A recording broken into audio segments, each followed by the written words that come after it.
अच्छा सर। हम्म। और पढ़ाई ठीक हो रही है? Yes sir. अब तो चलो देखो, लगभग सेकंड सेमेस्टर भी अब कंप्लीट ही होने वाला है ना। Yes sir. और ऐसा समय है कि हम लोग 2 सेमेस्टर पार कर गए, लेकिन मुलाकात कमी हुई सबकी। चलो देखते हैं। ये वाला पेपर का मैटर तुम्हें मिल गया ये होगा मोस्टली। रिलीजन का सर। रिलीजन का नहीं, ये मटेरियल रिमेंस वाला। सर आज उसका इसका था ना पेपर। हाँ सर, इसका फर्स्ट यूनिट नहीं है। फर्स्ट यूनिट में ना थोड़ा सा शुरू में ही हमने पढ़ाया था इसको। चलो इसका बात कर लेते हैं और लोग से, फिर मैटर थोड़ा सा भेज भी देंगे अलग से। हमने भेजा तो होगा शुरू में जब पढ़ाया होगा तो। सर इसका फर्स्ट यूनिट जो पोइट्री और टूल्स हाँ सील हाँ सीलिंग तो से है हाँ सर। हाँ। तो पॉटरी और टूल्स है, तो जैसे टूल्स है पाषाण उपकरण, इसको मैंने बताया तो था कि जो खासकर प्री हिस्टोरिक उपकरण में मुख्य रूप से प्रस्तर उपकरण की बात मैंने की। चलो मैं उसी का आज रिवीजन हम कर रहे हैं, पहले बता समझा देते हैं आप लोग को। ठीक है, यस यस उसीलिए सर। मैंने वो किया ही है आज का क्लास। ठीक है, एक बार रफली पूरा सिलेबस देख जाए, पूरा पढ़ाया था आपको दिमाग में आ जाए। कहाँ से मिलेगा, जो नहीं मिलेगा उसको आप लोग लिखिएगा ना, तो मैं आपके गूगल क्लासरूम पर, अब मैं खाली जो है तो गूगल क्लासरूम पर भेज दूंगा मैटर। Yes sir.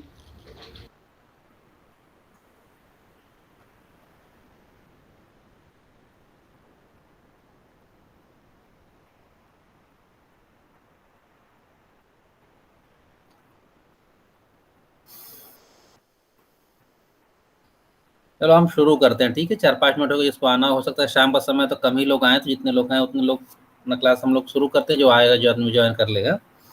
तो आज मैं पूरे सिलेबस को फिर से शुरू से अंत तक कंप्लीट कर दे रहा हूँ, जो मैंने पढ़ाया है आप लोग को। और ये मैटर मैटर मिलेगा कहाँ से, आप लोग को दिक्कत होगा तो उस पर ग्रुप पर लिख दीजिएगा, हम आपके क्लासरूम पर फिर से डाल देंगे, ठीक है। पहला यूनिट जो शुरू हो रहा था हम लोग का, इंट्रोडक्शन जो है, इंट्रोडक्शन है। पेपर का टाइटल है material remains as a source of ancient Indian history and culture. अर्थात कि प्राचीन भारतीय इतिहास और संस्कृति के भौतिक स्रोत। भौतिक स्रोत मतलब कि वे स्रोत जो दिखने वाले हों, जो हमारी इमारतें हैं, अभिलेख हैं, इस तरह जितनी चीज़ें हैं जिन्हें हम छू सकते हैं, देख सकते हैं, अपने आँख से इंद्रियों से जान सकते हैं, जिनके बारे में केवल विचार ही ना हो, तो वो स्रोत।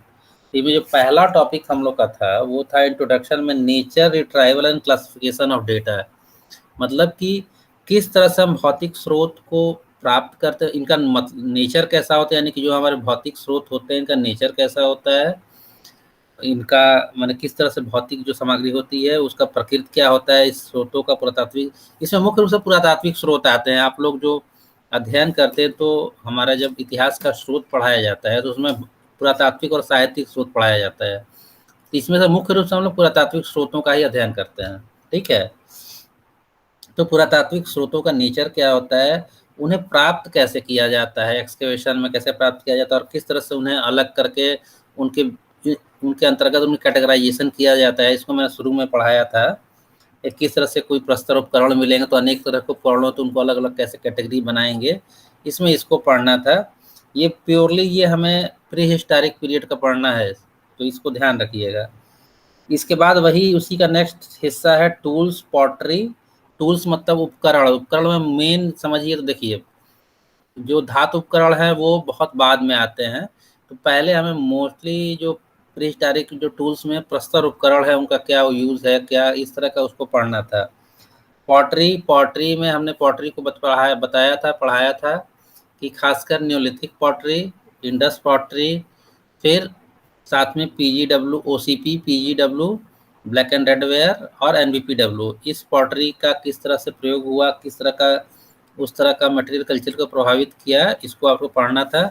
मैटर इसका मैंने आपको दिया होगा, नहीं होगा तो फिर से आप वो करेंगे, तो आपको गूगल क्लासरूम पर मैं चेक करूंगा क्या क्या है गूगल क्लासरूम पर, क्योंकि बहुत फिर मैटर मैंने आपके ग्रुप पर डाल दिया था, तो इन सबको मैं आपके क्लासरूम पर भेज दूंगा, ठीक है, ताकि आपके लिए परमानेंट वो अवेलेबल रहेगा। इसके अलावा beads, seal ceilings, beads, seal ceiling and metal objects. Beads हम लोग को बीड्स में मनके पढ़ने थे, सील सीलिंग्स में मुहर मुहर और मुहर छाप जो होता है ये हम लोग को दो हिस्से में पढ़ना आता है, एक तो इंडस का और एक तो हिस्टोरिकल पीरियड वाला, ये दोनों मैंने आपको बताया था। साथ में जो मेटल ऑब्जेक्ट्स मिलते हैं इंडस पीरियड की तरह समझिए, तो उसके पहले के मेटल ऑब्जेक्ट बहुत कम है, वो मोस्टली इंडस पीरियड से शुरू होते हैं, तो इसको हम लोग को पढ़ना था, इसको हमने बताया हुआ था, इसको देख लीजिएगा। नॉन आर्टिफैक्चुअल रिमेन्स में बॉटनिकल एंड जूलॉजिकल, इसका मैंने कल आप लोग को पढ़ाया था, तो इसका हमने मैटर आपको भेजा हुआ है, इसको आप लोग देख लीजिएगा। कम हो देख लेंगे, और कुछ आपको भेजने लायक होगा तो हम भेजेंगे, पढ़ाया भी था आपको। पहले यूनिट में इतना ही पढ़ना है। पहले यूनिट में देखिए मुख्य रूप से आप जिनको विशेष रूप से ध्यान देंगे, नॉन आर्ट ये botanical and zoological remains, pottery, tools, ये मेजर हिस्से हैं इस पीरियड में, जो हमारा जो मटेरियल कल्चर का जो प्री हिस्टोरिक पीरियड का मटेरियल कल्चर है उसके निर्माण करने में और उसका पीरियड को हिस्ट्री और उसका कल्चर को जानने में। सेकेंड यूनिट में हमको पढ़ना था क्वाइंस और सील और सीलिंग्स। तो सील और सीलिंग्स मैंने कहा कि स्पेशली हम लोगों को इंडस वैली पीरियड का अलग से पढ़ना है, एक तरह समझिए, तो उस काल के सील सीलिंग्स है जिनसे जो चीज़ें पता चलती हैं, और हिस्टोरिकल पीरियड का इसका हम लोग पढ़ ले, तो उसको हमने आपको बताया था, मैटर भी दिया था आपको। साथ में क्वाइंस को पढ़ना था, तो क्वाइंस आप जानते हैं कि जो जो लोग न्यूमिस्मेटिक पढ़ रहे हैं उनके लिए तो ऐसे ही आसान होगा ये टॉपिक, कि मुद्रा जो है किस तरह से हमारे राजनैतिक, सांस्कृतिक और सामाजिक इतिहास का स्रोत है और आर्थिक इतिहास का स्रोत है। इस पर मैंने क्लास दिया था। ये न्यूमिस्मेटिक वाले जानते होंगे, रिलीजन वाले हैं वो भी नॉर्मली ये न्यूमिस्मेटिक थोड़ा न्यूमिस्मेटिक सबको जानना चाहिए। मैंने आप सब लोगों से कहा था कि आप लोग एक तो न्यूमिस्मेटिक की निश्चित रूप से किताब पढ़िए, या तो संतोष वाजपेयी की या फिर राजवंत राव वाली कोई किताब, ताकि हमें इस पेपर का सबसे बड़ा यूज़ है इसका, और इसी का जो फर्स्ट सेमेस्टर में हम लोगों ने पेपर पढ़ा लिटरेरी सोर्सेज जो था, ये दोनों पेपर कंपटीशन के लिहाज से बहुत उपयोगी है, क्योंकि यदि एक रफ नॉलेज आपके पास जनरल नॉलेज रहता है आपके ancient Indian history and culture का, तो वो आपके कॉम्पिटिटिव एग्जामिनेशन के लिए बहुत अच्छा है, आपकी पूरी ब्रीफ आउटलुक रहता है। क्योंकि जो पेपर बनता है कॉम्पिटिटिव एग्जामिनेशंस का, वो ये मान के नहीं बनता है कि आपने रिलीजन ग्रुप पढ़ा है कि स्टेट एंड सोसाइटी पढ़ा है कि क्या पढ़ा है, तो एक जनरल हिस्ट्री बनेगी, और उसमें जो मेजर हिस्सा है तो उसमें उस लिहाज से देखा जाए तो इसमें हम लोग सारी चीज़ों को यदि जानेंगे तो हमारे कॉम्पिटिटिव एग्जामिनेशंस के लिए बहुत बेहतर रहेगा। तो आपको मैं फिर कह रहा हूँ कि कॉइन्स की बुक निश्चित तौर पर पढ़िए, और खासकर संतोष वाजपेयी या राजवंत राव की बुक आती प्राचीन भारतीय मुद्राएं, उसको निश्चित रूप से पढ़िए। यूनिट थर्ड में हम लोग को एपिग्राफ पढ़ना है, अभिलेख पढ़ना है। तो अभिलेख के बारे में आप लोग को दोनों ग्रुप कॉमन है, तो इसलिए आपको वो है, आप लोग पढ़ ही रहे हैं। अभिलेख जो स्रोत के रूप में है, खासकर राजनैतिक, हम लोग के एग्जाम माने दृष्टि से राजनैतिक और कल्चरल हिस्ट्री के स्रोत के रूप में जो अभिलेख को पढ़ना है, वैसे भी पढ़िए। और मैं तो बार बार कहता हूँ कि पीएल गुप्ता वाली जो बुक है वो भी कुछ आप लोगों ने खरीदा भी है, और नहीं खरीदे तो खरीद लीजिएगा। और भी जो हमारे मेजर अभिलेख हैं, जो चाहे वो अशोक के हों, चाहे गुप्त काल के हों, चाहे बाद के समय के हों, उनमें से आप लोग को उसको पढ़ते रहना चाहिए। इसकी रीडिंग करते रहेंगे तो आपको आपका जो ये सोर्सेज का पेपर है, और साथ में इंस्क्रिप्शन से बहुत क्वेश्चन आते हैं, किसी भी आप एग्जामिनेशन में जाइएगा, चाहे वो नेट का कल्चर का कोई नेट दे रहा हो या आर्कियोलॉजी ग्रुप से दे रहा हो, तो आपका एकदम स्ट्रांग बेस रहेगा और एकदम स्पष्ट व्यू रहेगा यदि आपने इंस्क्रिप्शन को स्वयं पढ़ लिया है। अशोक का 12वां 13वां लेख या फिर प्रयाग प्रशस्त्री अपने से उसको पढ़ लिया है, उसको लाइन अंडरलाइन कर लिया, तो आपके लिए हमेशा के लिए वो एक बढ़िया सोर्स का काम करेगा। तो इंस्क्रिप्शन वाला निश्चित तौर पर पढ़िए, और जो मेजर इंस्क्रिप्शन है उसकी तो एक लिस्ट बना के उसका एक आप लोग को वो रखना चाहिए, समरी रखना चाहिए, चाहे वो समुद्रगुप्त का प्रयाग प्रशस्ति हो, चाहे कुमार गुप्त का अभिलेख हो, चाहे स्कंद गुप्त का भीतरी लेख हो, इन सारे का एक समरी बना के आप लोग को रखना चाहिए कि क्या इसमें स्पेशल फैक्ट्स हैं जो, और उन्हीं सबसे एग्जाम में पूछा जाता है। इस समय आप लोग थोड़ा फ्री रहते हैं, अभी आप यदि ऐसा मैटर अपने लिए तैयार कर लिए तो आपका जीएस आगे चल के बहुत स्ट्रांग होगा, और हिस्ट्री जीएस का एक प्रमुख हिस्सा है जीएस के लिए भी, और जो कोई नेट और एग्जाम्स के बारे में सोचता है उन दोनों का एक बहुत बेहतर तैयारी हो जाएगा। इस तरीके से हम चलेंगे कि इंस्क्रिप्शन भी अलग से पढ़ लेते हैं, कॉइन्स भी अलग से पढ़ लेते हैं, तो हमारा बहुत अच्छा बेस तैयार होता है। थोड़ा सा हम आर्ट आर्किटेक्चर पढ़ लेते हैं स्पेशली, तो हमारा बहुत बढ़िया बेस तैयार होता है, जो हमारे आगे के फ्यूचर के कॉम्पिटिटिव एग्जामिनेशन के लिए बहुत अच्छा रहता है। तो इसको आप लोग पढ़ डालिएगा इंस्क्रिप्शन वाला, चूंकि आप इंस्क्रिप्शन आप एपिग्राफी पढ़ रहे हैं, चारों सेमेस्टर में पढ़ेंगे, आपके पास पर्याप्त मटेरियल होगा। नहीं होगा तो आजकल नेट पर बहुत जानकारी है। मैं बताया आपसे कि ई पुस्तकालय एक स्रोत है, उस पर जाके आप अभिलेख की जो कई संग्रह हैं प्राचीन भारतीय अभिलेखों के, उस पर फ्री में अवेलेबल हैं। आप उसका कलेक्शन अपने लैपटॉप या मोबाइल में बनाइए, और उसको जब समय मिले तो जो आपके मेन अभिलेख हैं उनको देखते रहा करिए, उसका समरी बना लेंगे तो आपके लिए बहुत अच्छा रहेगा। चौथा यूनिट में हमें पढ़ना है स्कल्पचर एंड पेंटिंग। स्कल्पचर में जैसा है स्टोन, टेराकोटा एंड मेटल।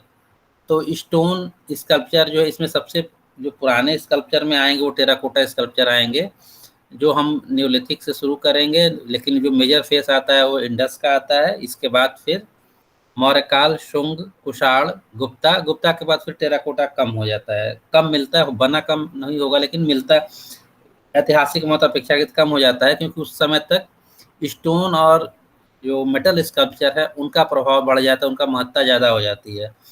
तो स्टोन स्कल्पचर की शुरुआत हम विशेष रूप से हम हड़प्पन सभ्यता से लेते हैं, कम है लेकिन हड़प्पन से ही लेते हैं। इसके बाद मौर्य और मौर्यों के बाद से स्टोन स्कल्पचर का एक बड़ी श्रृंखला शुरू होती है, और भारत उसमें पूरी दुनिया में विख्यात रहता है अपने स्टोन स्कल्पचर यानी मूर्ति कला को लेके। तो मूर्ति कला को इसको इससे सवाल बनते हैं हर तरीके के, इस एग्जाम में भी बनेंगे और कॉम्पिटिटिव एग्जामिनेशन में बनेंगे। तो जितनी प्रमुख शैलियाँ हैं यदि उसके बारे में जानकारी आपको हो जाती है, जैसे गंधार है, मथुरा है, सारनाथ की शैली है, फिर पूर्व मध्यकाल की अनेक शैलियाँ हैं, क्षेत्रीय शैलियाँ हैं, उनको यदि कोई किताब आप मूर्ति कला की एक तो अलग रख लेते हैं और पढ़ते हैं, तो आपका आर्ट का भी हिस्सा, आर्ट और आर्किटेक्चर दोनों का हिस्सा मजबूत होता चलेगा। इस पर 2-3 किताब यदि आप लोग पढ़ते हैं तो। बहरहाल इसी तरह से स्टोन में जो है वो गुप्तकालीन जो मेटल में है, जो गुप्तकालीन मेटल स्कल्पचर, और खासकर प्री मेडुअल पीरियड में साउथ इंडिया का जो चोल शैली है और नॉर्थ इंडिया का जो है पाल शैली है, इसको विशेष रूप से हमें पढ़ना चाहिए, जो कि ये हमारे भारतीय जो स्कल्पचर है, मेटल स्कल्पचर है, उसकी एक बहुत विशेष अध्याय है, इनके बारे में हमें जानना चाहिए।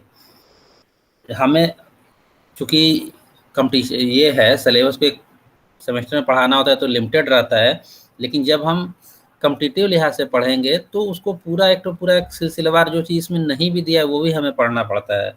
जैसे कि इसमें बहुत सा स्पेसिफाई नहीं किया, जैसे मैंने कहा कि क्षेत्रीय शैलियों को, जैसे पाल शैली हो या बंगाल की अपनी व्यक्तिगत शैलियाँ हैं जो स्कल्पचर की, उसको स्पेसिफाई नहीं किया है, उसको हमको जानना होगा। उसी तरह चित्रकला में जो पढ़ना है उसमें 2 ही को केवल इसने नोटिफाई किया है सिलेबस में, कि प्री हिस्टोरिक रॉक पेंटिंग, प्रागैतिहासिक चित्रकला, और साथ में अजंता का जो म्यूरल्स है। लेकिन आप यदि पढ़िएगा प्राचीन भारतीय चित्रकला, संक्षेप में पढ़िए, बहुत डिटेल में नहीं पढ़ना है, तो भी आपको और काफ़ी इन दोनों के अलावा भी मटेरियल मिलेगा, जैसे बाघ की चित्रकला है, या दक्षिण भारत में चित्रकला है, या पश्चिमी भारत में चित्रकला है। इन सब का कंपटीशन के लिहाज से महत्व है। तो चूंकि हमें केवल एमए तो करना नहीं है, कॉम्पिटिटिव किसी न किसी कंपटीशन के माध्यम से अपने को प्रूव करना है, तो अपना आप लोग रेंज बढ़ाते रहिएगा पढ़ाई लिखाई का। एग्ज़ाम वगैरह ठीक है, एग्ज़ाम आप दीजिए, एग्ज़ाम के लिए तैयारी कर लीजिए, एग्ज़ाम के लिए इतना सिलेबस, और आजकल आपको ओपन बुक सिस्टम से एग्ज़ाम देना है तो आपके पास मटेरियल रहेगा, आप पढ़ के एग्ज़ाम लिख के दे देंगे, वो समझ में आता है। लेकिन जब आप एग्ज़ाम देने, कॉम्पिटिटिव एग्जामिनेशन देने जाएंगे तो वो सिस्टम नहीं रहेगा। तो हमको कोशिश ये करना है कि ये समय हम पूर्णतः लॉकडाउन का भी चल ही रहा है, हमको लग रहा है अभी आप 1-2 महीना तक मैंने लॉकडाउन हट भी जाएगा तो आपको मैंने ओपन कॉलेज वगैरह आने का चक्कर नहीं रहेगा अभी, जब तक हमको लग रहा है 3rd सेमेस्टर शुरू नहीं होता है। तो इस बीच में आप चाहे तो अपना लगातार जो पहले भी तैयारी, आप जो नॉलेज है उसको बराबर इम्प्रूव करते रहिए। तो ये सब मटेरियल है, ये मटेरियल आप लोग चाहे तो 2-3 पुस्तकें आती हैं, किसी एक का मूर्ति कला पर पढ़ लीजिएगा ना, और स्थापना आती है, या फिर एक आध किताब हम और देखेंगे तो बता देंगे जो अच्छी होगी। तो सॉफ्ट कॉपी में तो बहुत सी मटेरियल मैं भेज दूंगा आपके क्लासरूम पर, हार्ड कॉपी में लेकिन आपको एक बुक रखनी होगी अपने लिए, ताकि बार बार आप उसको रिपीट कर सकें, पढ़ेंगे तो ठीक रहेगा। इसको पढ़ डालिएगा। यूनिट 5 में जो हमारे topics, forts, palaces, tanks and wells, तो ये टॉपिक इस सिलेबस के लिए है, ठीक।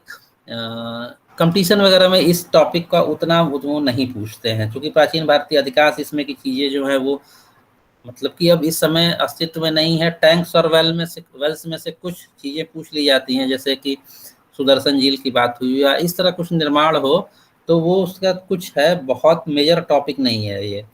लेकिन जो स्ट्रक्चर वाला है, वास्तुकला वाला है, उसमें भी मैंने कहा जैसे कि इसमें सिलेबस में भाई एक लिमिटेड चीज रखा जा सकता है, केवल इसमें हमें सांची और अमरावती स्तूप में पढ़ना है, और टेम्पल स्ट्रक्चर में पल्लव रथ और कंदारिया महादेव का मंदिर के विशेष संदर्भ में पढ़ना है, चंदेल मंदिर को। लेकिन जब आप इसको वास्तुकला को पढ़िएगा तो इसमें बहुत विविधता है अपने यहाँ। वो गुप्त काल से शुरू होता है और पूर्व मध्यकाल तक आते आते आपके देश में बहुत सी शैलियाँ हैं, चाहे वो चालुक्य शैली हो, चोल शैली हो, पांड्य शैली हो। उत्तर भारत में भी अनेक शैलियाँ हैं, जैसे कि उड़ीसा की शैली है और खजुराहो की शैली है। तो इन सबको आप एक पुस्तक से पढ़ेंगे तभी जाके आपका ज्ञान कंप्लीट होगा, और इस पेपर को रखने का सेंस है सिलेबस में, वो कंप्लीट होगा ताकि आप लोग आगे चलकर कंपटीशन वगैरह में आपके लिए उपयोगी होगा। तो इसमें से मेजर चीज़ें मैंने लगभग पूरा सिलेबस कवर कर दिया है, और मैटर भी मैंने जहाँ तक है याद आ रहा है मुझे, काम भर मैंने आपको भेजा है।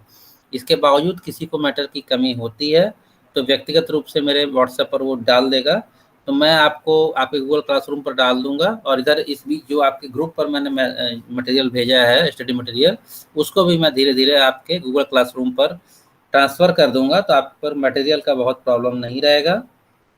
अब आप लोग को कोई टॉपिक नहीं समझ में आया या कुछ पूछना हो कि इसका मैटर कहाँ से मिलेगा, तो फिर हम लोग चर्चा कर सकते हैं।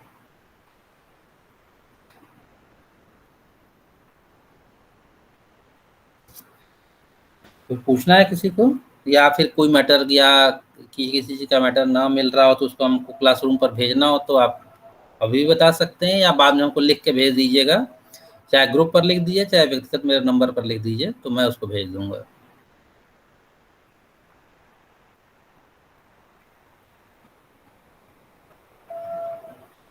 कुछ पूछना है किसी को तो पूछ सकता है।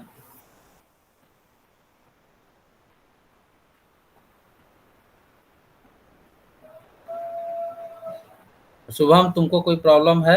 मैं एक एक आदमी से ही पूछ लेता हूँ। शुभम, कोई प्रॉब्लम है सिलेबस में अभी? No sir.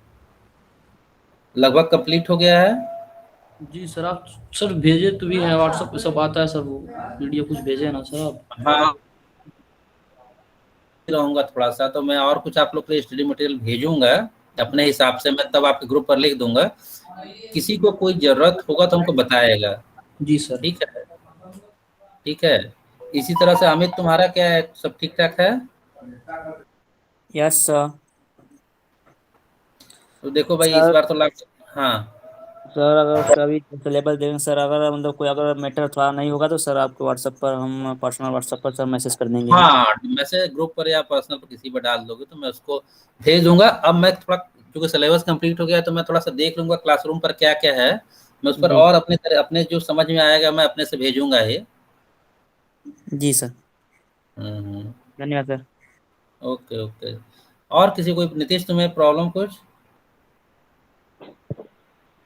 नहीं सर। तो पढ़ाई तो कहाँ, यहाँ से गांव निकल गए हो कि यहीं हो, बनारस में ही हो अभी? यहीं पे है सर।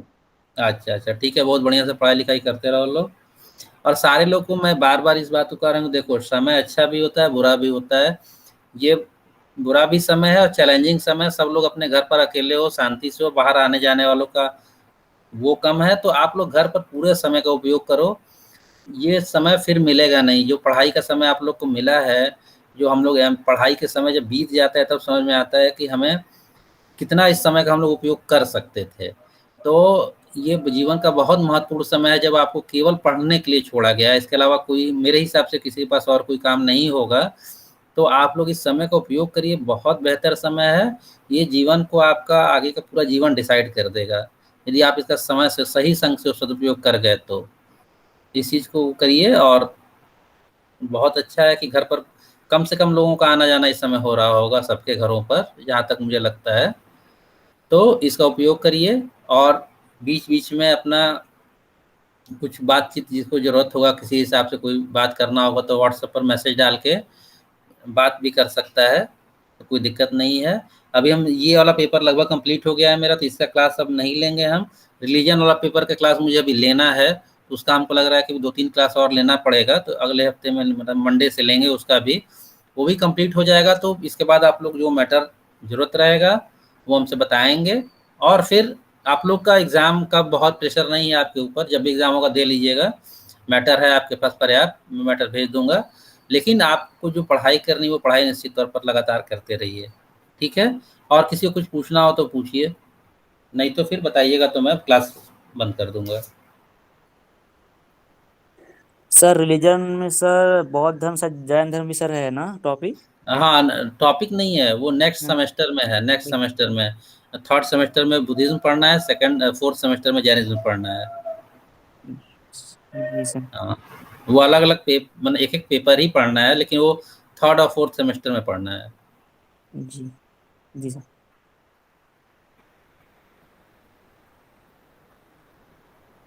ठीक है, तो हमको लग रहा है कि और कोई बहुत वो नहीं है, सवाल नहीं है आप लोग का, तो मैं क्लास बंद करता हूँ। और जैसा आप लोग को मैटर की ज़रूरत होगी आप लोग हमको बताएंगे, मैं उस हिसाब से आप लोग को मैं भेज दूंगा। मैं अपने हिसाब से भेजता भी रहूँगा, ठीक है। जी sir. Okay okay, thank you. Thank you sir.